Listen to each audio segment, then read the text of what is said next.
everybody, and welcome to this episode of True Crime Time for Tuesday, November the 26th. And I'm Woody Overton. I'm Cyndi Overton. And you know what that means, November 26th? 2 days till Thanksgiving. 1 day till turkey. You want better than that.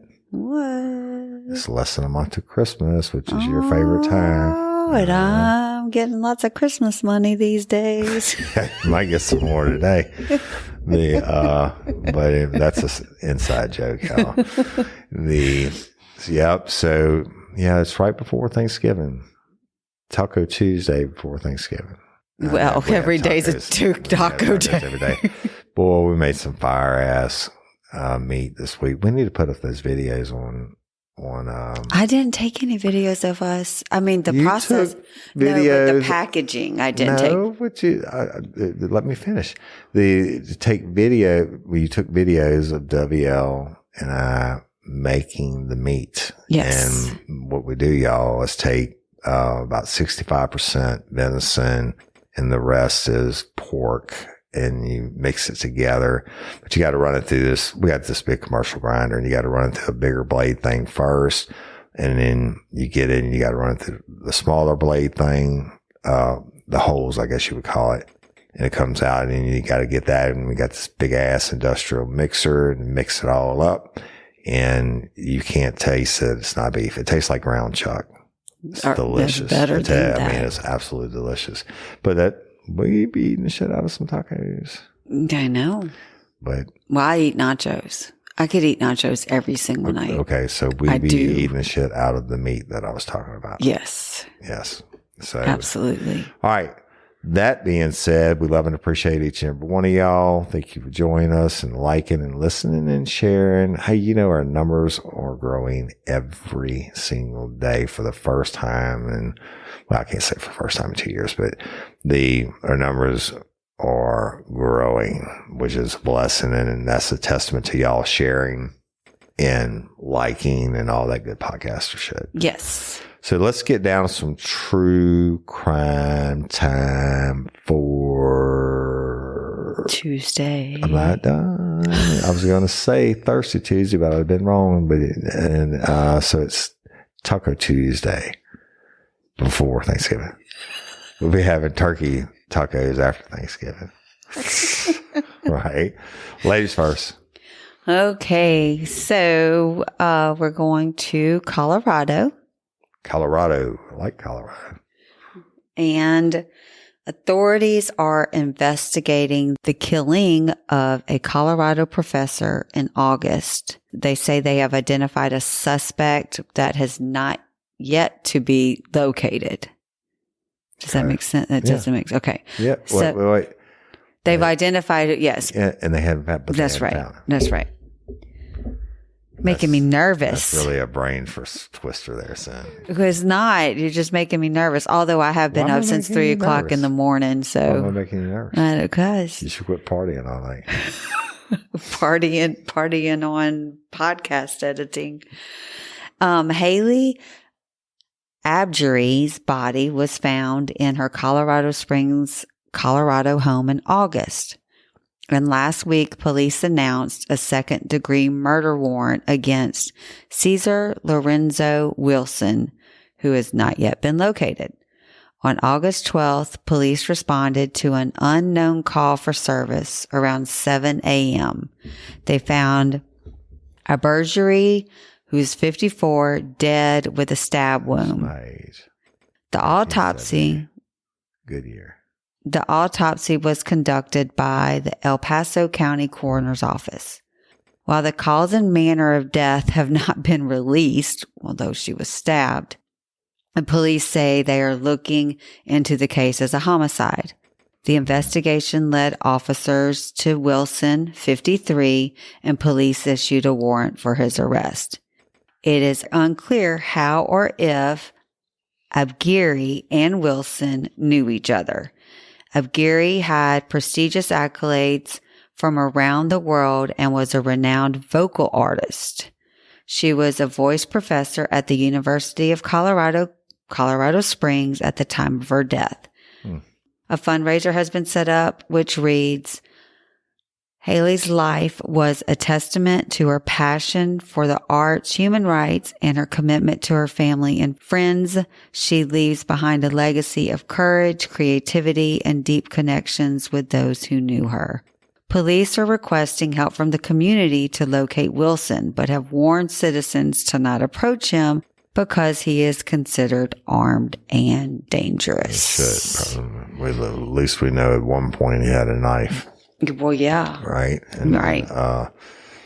I hope they get him. And, you just never know. You never know. And her name was Haley. Like, we're doing the series Justice for Haley. Yeah. And when you said that, I saw this morning that Ruthie Cox Door started a petition for, is it change.org? Whatever it is. It's on our I saw it. It's on we need to share it to the rest of the pages, but it's on the app, on the Real Life Real Crime Community app, which you can download for free from the App Store. And you simply go in there and sign it, and they save, you do not have to give any money when you go in there. That you have a choice. If you want to give like $7, they say they'll promote it. I didn't give the $7, but over 500 people had signed it already. Yeah. Wow. I mean, it wasn't up last night at midnight when I went to bed. So that's a lot. And that is a lot. So y'all go listen to that series, because we're going to try to get justice for Haley, and hopefully this Haley gets justice also. And this is a separate petition from the... Yes, from one of Haley's teachers started a petition also. Doesn't hurt to have another one. Right. She's that's what I'm asking. Yeah. She's in Atlanta. This one we can share with all the lifers and get it signed and watch it grow. And when we do our call to action, it'll help.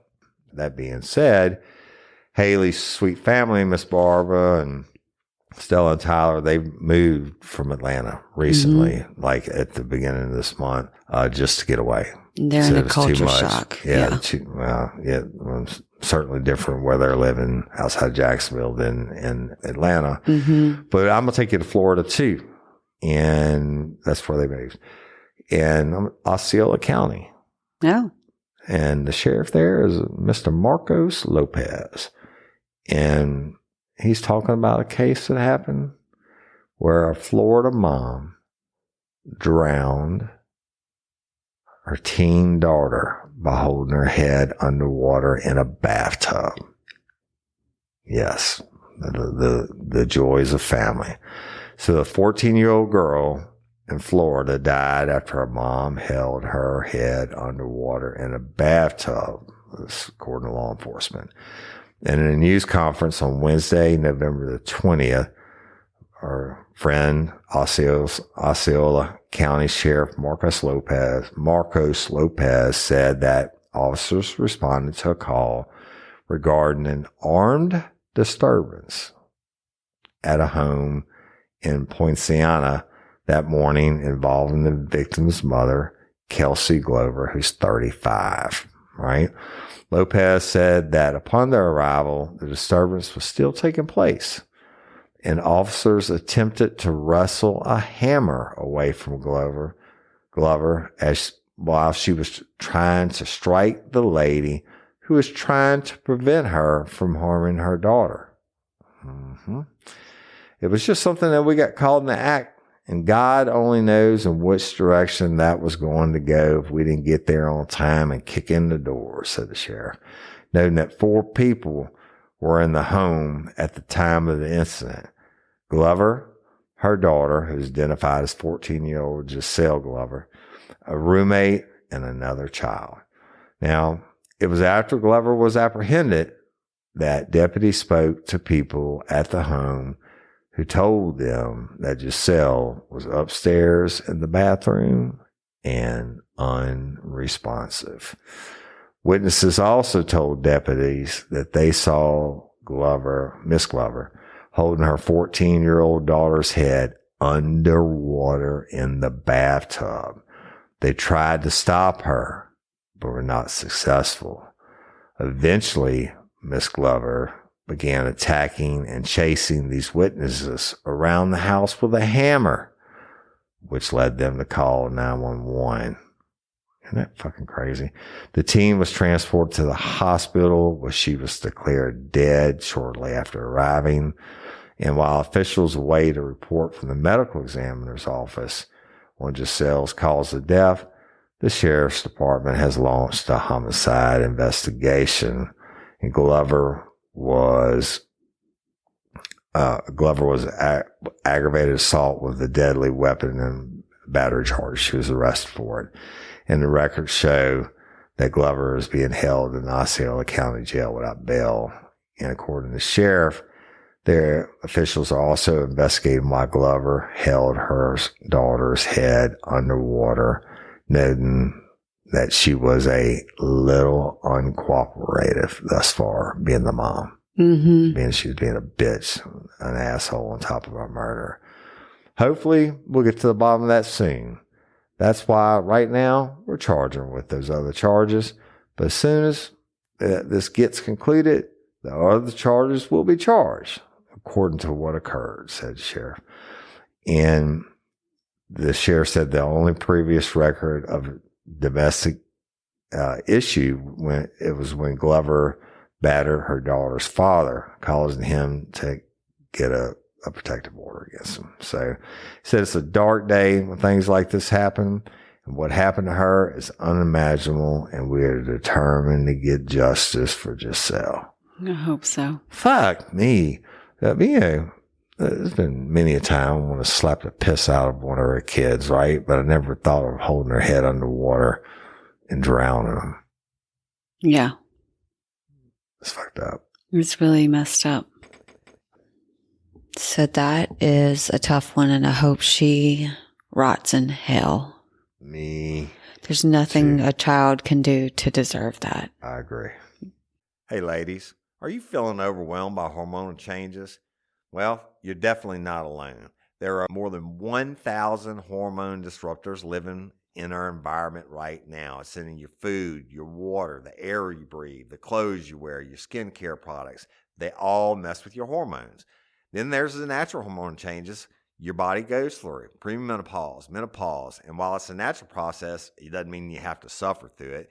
The good news is you don't have to suffer through it anymore, because now you have Hormone Harmony, a formula made only with herbal ingredients that are shown to reduce hormonal symptoms in women of all ages. Hormone Harmony is not just a hormone support and supplement. It's become a phenomenon. Women can't stop talking about it on social media. A bottle of Hormone Harmony is sold every 24 seconds. And the biggest benefit? Well, my wife says it makes her feel like her own self again. And that's what women mention over and over in the reviews. And there are over 30,000 reviews for Hormone Harmony. And for a limited time, you can get 15% off your entire first order at happymammoth.com. Just use code RLRC at checkout. That's happymammoth.com and use code RLRC for 15% off today. That's happymammoth.com and use code RLRC. Hey, y'all, it's fall, my favorite time of year. You know, I love hunting, traveling to see my grandbaby, or go to Wisconsin and spending a precious time with friends and family. I'm so excited to ditch my shorts and flip-flops and upgrade to cozy sweaters and warm leather jackets from Quince. Quince offers affordable, high-quality essentials for any wardrobe. That includes seasonal must-haves like Mongolian cashmere sweaters from $60 and comfortable pants for any occasion. Quince only works with factories that use safe, ethical, and responsible manufacturing practices, along with premium fabrics and finishes. And they partner with them directly, cutting out the cost of the middleman and passing the savings to you. That means Quince items are priced 50 to 80% less than similar brands, so you can update your look without breaking the bank. Shopping with Quince is fun and easy. You know, I don't like to shop. That's my wife Cindy's job. But when it comes to picking out my new fall wardrobe additions from Quince, I had to be part of the decision making, and it was so easy. I got the fisherman sweater in alabaster, and I even chose the Mongolian cashmere joggers. They are soft and comfortable. The prices are great, and the quality is even better. I would put any of my new additions up against any luxury brand out there. Upgrade your wardrobe with pieces made to last with Quince. Go to quince.com/RLRC for free shipping on your order and the 365-day returns. That's QUINCE.com/RLRC to get free shipping and 365 days returns. Go to quince.com/RLRC. Biggest mouth, whatever. But obviously the woman's an abuser anyway, and that's not the first time that child's been abused. She is the reason they build jails. That's right. So I have, I guess, somewhat of a story with a happy ending. I'll just jump right into it. All right. All right. So Everybody likes a happy ending. it's not your kind of happy ending. Why are you being dirty? I wasn't even thinking about that. Now I'm thinking about it. And a tale that spans over 5 decades. 50 years. 50 years. That's how long I've been alive. I don't know. I thought you were going to say that's how long. Anyway, an unsettling disappearance of 14-year-old Ruth Elizabeth Brenneman has finally seen a glimmer of resolution with her recent identification. Ruth was last seen in September of 1973 when she left home for school and failed to return. Described as a white female with long brown or blonde hair, Ruth stood around 5'3" to 5'6" tall and had a thin to average build. Yeah. I guess they weren't big on I don't know, but this is the description that was given. Yeah. She's between blonde and brown, so I guess light brown hair or dark blonde, and not measuring the kid, 14-year-old, like I measure WL every day because he's getting so tall. But anyway, she was of average build, and her disappearance was a devastating blow to her family and the community. A haunting absence that would leave questions lingering for years to come.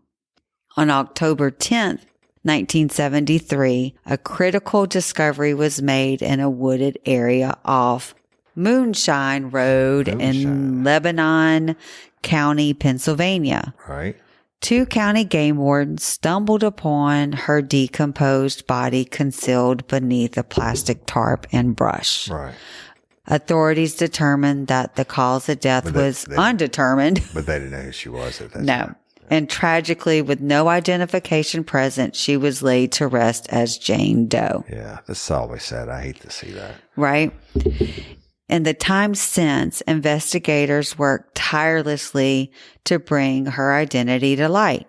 Various efforts were made, including creating 2 busts of what Ruth may have looked like, utilizing forensic analysis and the aid of the National Center for Missing and Exploited Children. I've seen this, the Faces Lab, Dr. Mary Manheim, who's now retired at LSU, does it, or did it. And it's amazing the resemblance they can get. Right. But despite diligent attempts, her identity remained a mystery for decades. The case took a significant turn in May of 2016 when Ruth's body was exhumed from Mount Lebanon Cemetery for further forensic analysis. Right. It wasn't until October 2024 that authorities, with the help of Mistrial Labs and the Pennsylvania State Police Bureau of Criminal Investigation Assessment Unit, positively identified her, bringing closure to a case that had plagued the community for far too long. So despite this identification, the investigation into the circumstances surrounding her death still continues, and law enforcement officials express a commitment to understanding Ruth's life better and the connections she had prior to her disappearance. Really, really hard 50-something years later, right, to do that. Right. And they've urged anyone with information about her or the events. How do you find a body? I guess the NCIC computer, it wouldn't have been invented back then, but I mean, your child goes missing. It must have been from a different area. I don't know. It did. Yeah. Had to be from another state, or they dumped the body there. Because, I mean, the milk carton thing came up for a reason, because people were, you know what I mean? Like yeah, a but body. but shit like that doesn't always get reported. Back then, it was only like your local news and newspaper. And if she was from somewhere else and got dumped there, then, the jurisdictional boundaries would have been a barrier. Right. So they're asking for tips, to be submitted anonymously, of course, if needed. Good luck with that. And hopefully they'll get something. It closes with this heartbreaking story is a stark reminder of the impact that missing person cases have on families and communities at large. It emphasizes the importance of vigilance and collective efforts to ensure the tragedies like Ruth's are not forgotten and that they search for justice for all victims continues. Well, as they should. And okay, well, I don't know. But I'm glad that she, gets to rest with her name on her headstone now, right? Yeah. I don't know. But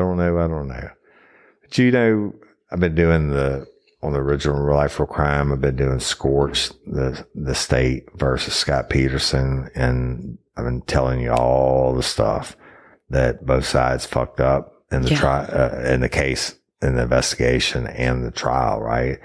And including, there were some jurors dismissed.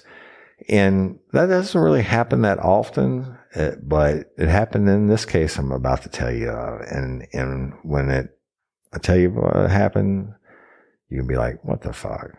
So there's this trial going on, right? And a lot of times, when juries go out to deliberate, they get really fucking mad, right? They're in there arguing about this, what could have been this way, da-da-da-da. So the longer the jury is out, the worse it is for the prosecution, the shorter it's out. Naturally, the better it is for prosecution, because it'll just be like, fuck it, guilty. So this one trial, deliberations were going on, and there were a lot of arguing, going back and forth, et cetera. And it was a trial of a woman accused of encouraging her son to kill a woman. Oh, right. There's deliberation over this? But guess what happened? Well, you got to present. Right. I understand that. I'm just saying.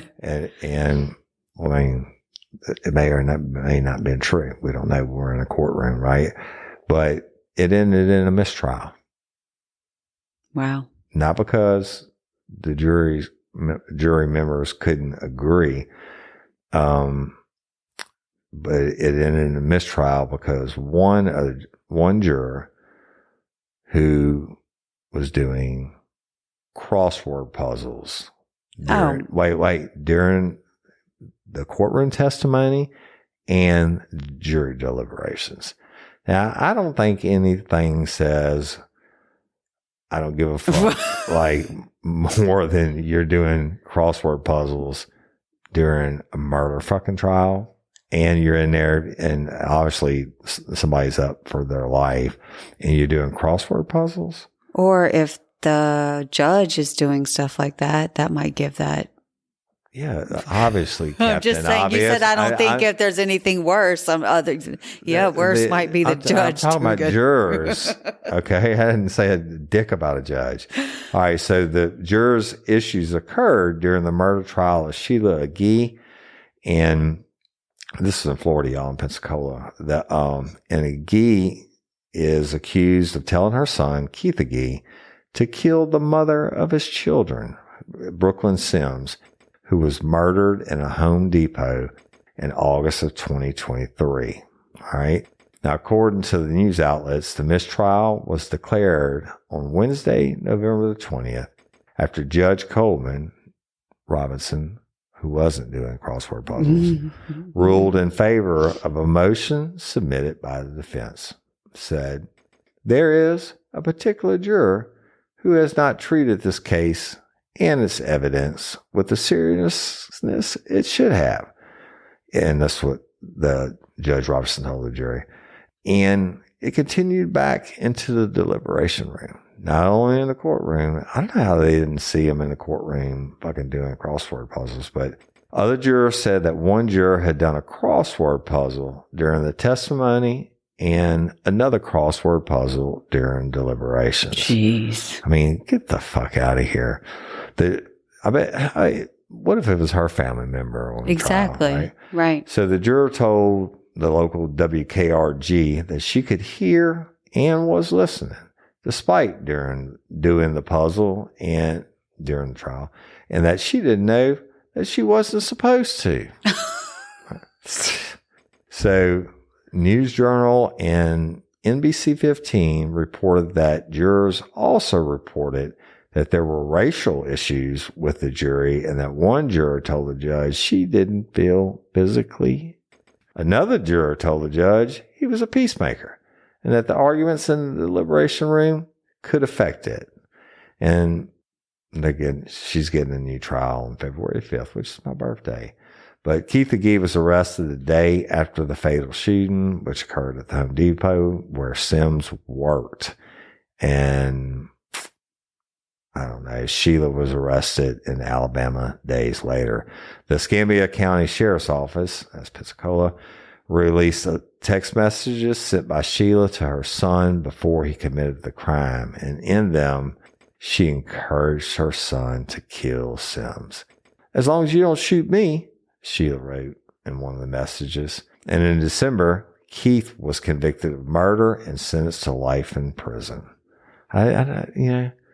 That's just fucking idiots. Well, it reminds me of Jessica Chambers when the judge had to go back and didn't he have to go back and tell the jury over and over again what their rules were? And that he told them anytime, it's called charging the jury. Yeah. Before you send them back for deliberations, they have to read this long ass list of rules, right? Right. Well, the main one is you either find them guilty or not guilty, and you have to agree, mm-hmm. right? And they came back twice mm-hmm. and gave their verdict, and then the judge okay, everybody agrees, and then one person's no, I don't agree.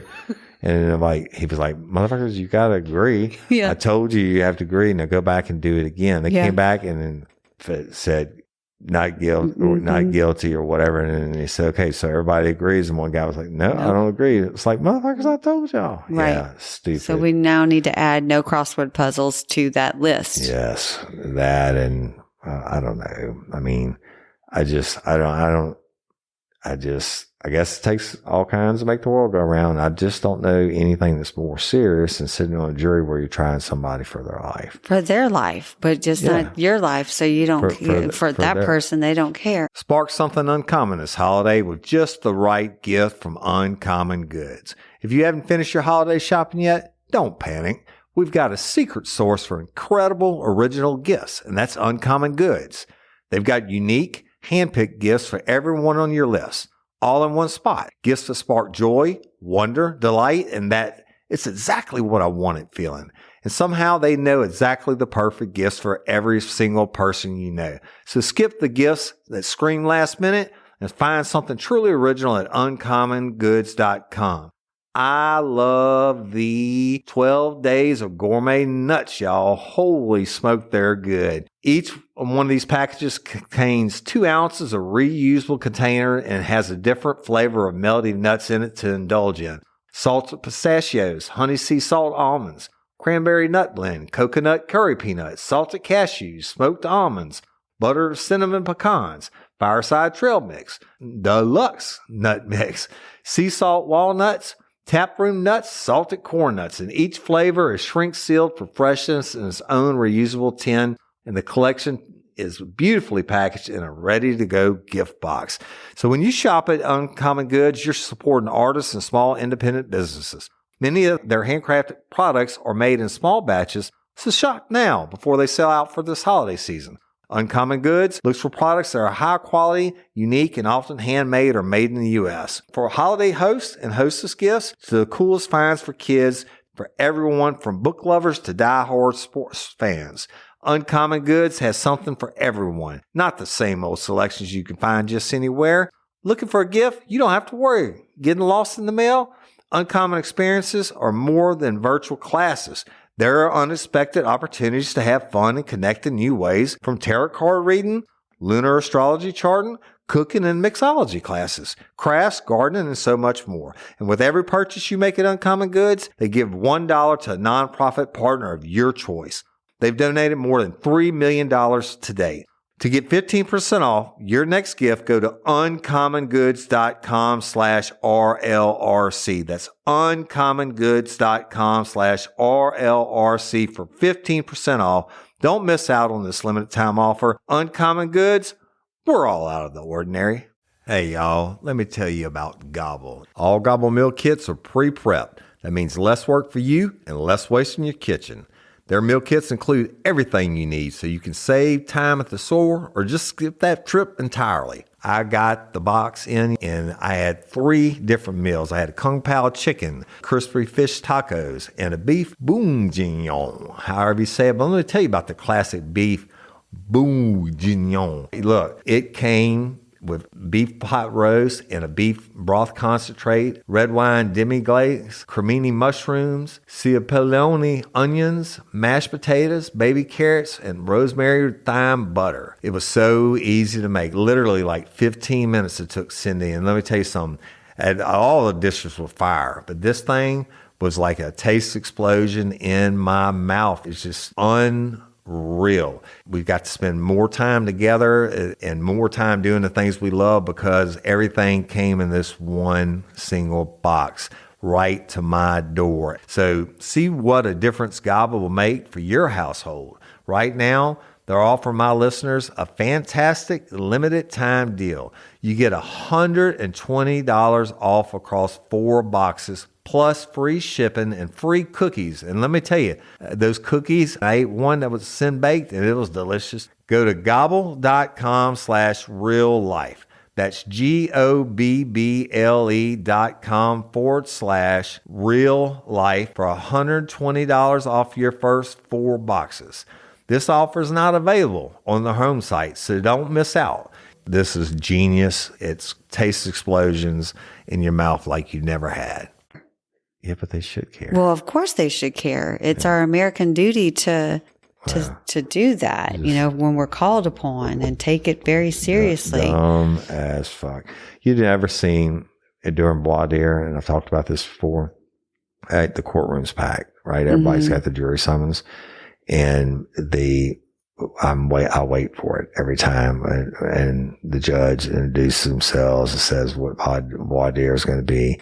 And then says, okay, at this time, we're going to take anybody's, if you have a hardship, it's going to cause you this problem or this problem, come forward if you need to be excused. The whole fucking courtroom gets in line.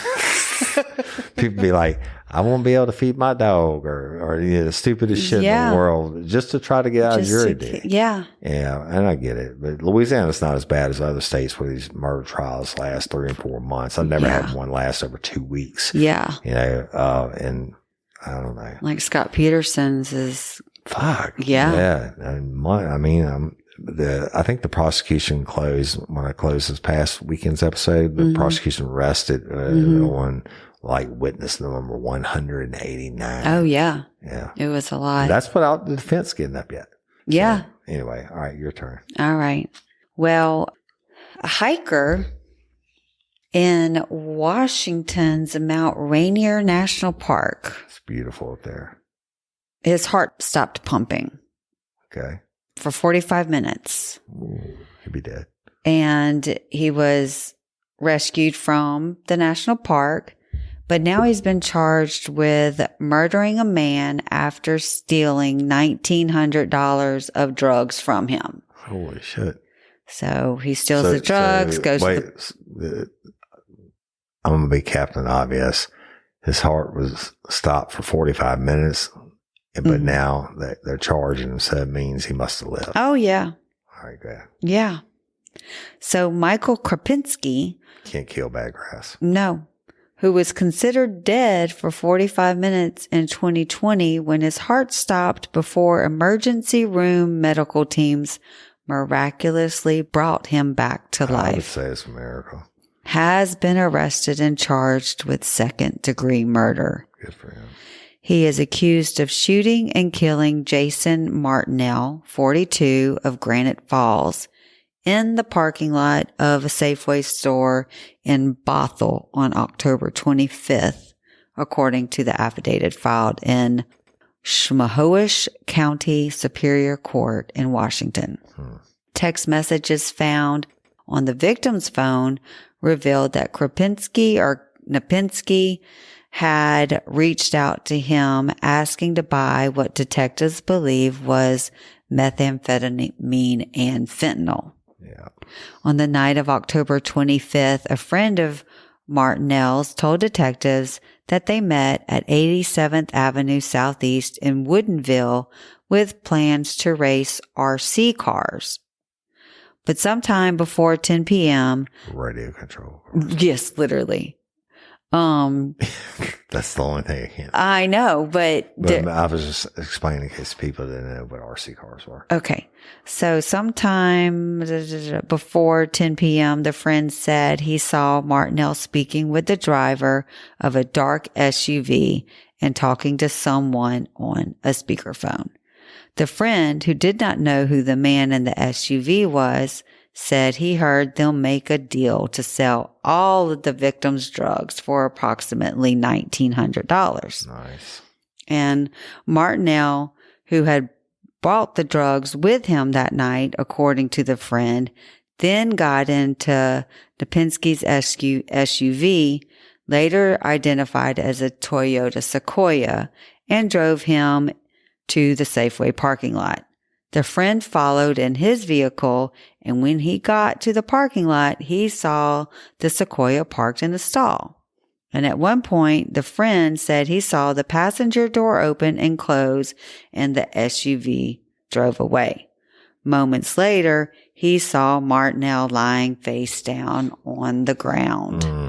And the friend fled the scene, later telling detectives he was too scared to call the police or go home. So he ran like a little bitch. The friend called 911 to report that his friend had been shot and left outside of a vehicle.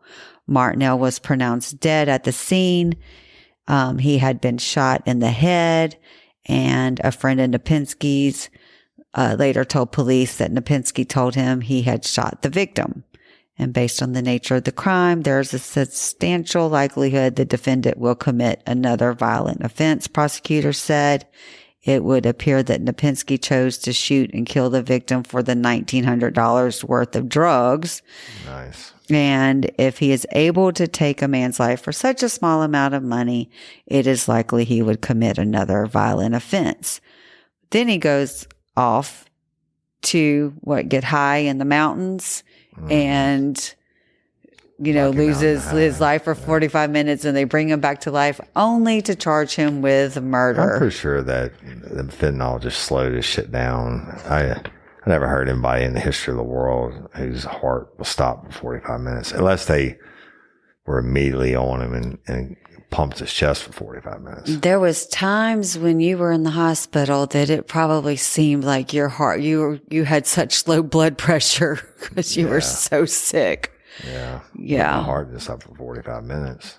No, it definitely did not do that. I'm just saying, I don't know. I don't either.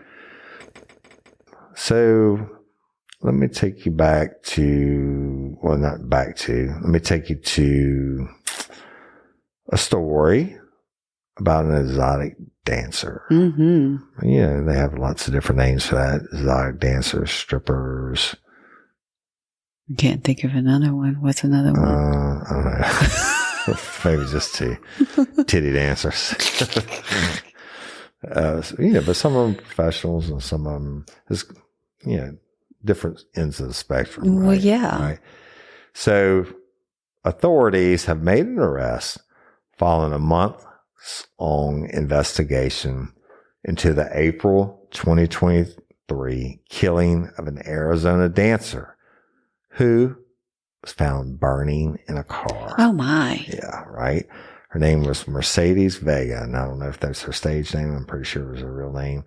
Mercedes Vega, who was 22, was killed along a highway in Tonopah, Arizona on April the 17th of 2023. And this according to the Maricopa County Sheriff's Office. That's where the old hard ass sheriff was. It had 10 cities, made them wear pink underwear and shit. Yes. Anyway, they released a statement to people. And now earlier this month, on November 11th, authorities arrested 22-year-old Sincere Hayes in Tennessee in connection with her deaths. Right? Vegas was last seen in the parking lot of her Tempe, Arizona residence on April 16th of 2023. And this is according to her parents. Video footage from the location shows her walking at about 9 p.m. that evening. And according to a still photo shared by NBC News, her family said they believe that was the last time she was seen alive and that she was taken from that location. Vegas's mom, Erika Pillsbury, told Fox 10 in Phoenix that the family later found blood all over her parking spot. And on April 17th, 2023, police responded to a report of a vehicle on fire down a ditch in Tonopah. Goodness. Now, authorities were able to identify the victim inside the car as Vega. She was found with bleach in her throat and had suffered blunt force trauma and a gunshot wound, according to the medical examiner.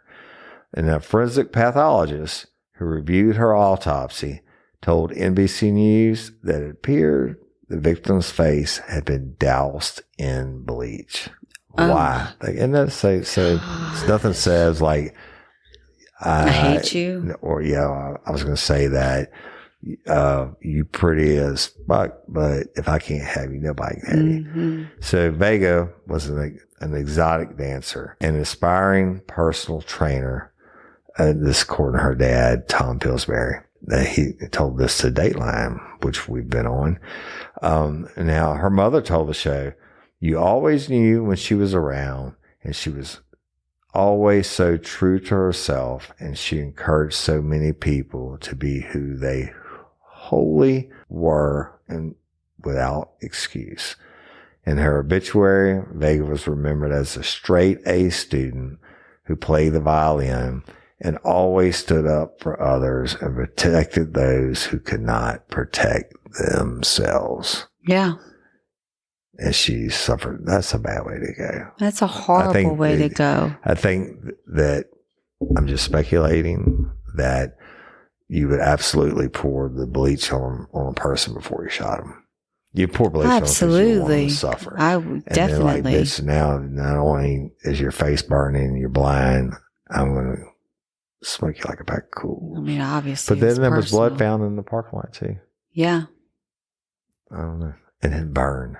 Well, hopefully he killed her before she was set on fire. That's one way I don't want to go. Two ways I don't want to go. You know what they are: fire and choking. What about tornado? Well, that's obvious. Nobody wants to go by tornado. I'm talking about. Oh, nobody wants to go by fire or choking homicide. I'm not talking about a fucking natural disaster. Two ways I don't want to go by homicide. I don't want to buy, for the record, I don't want to go by a tornado or a hurricane or a bolt of lightning or in any way. I don't want to go by any way except I'm asleep and I take my breath. That's it. That's the only way I want to go. Where did you take your breath? Like asleep, just my last breath. But where did you take it? Right next to you. You said you took it. I mean, I was trying to make it funny.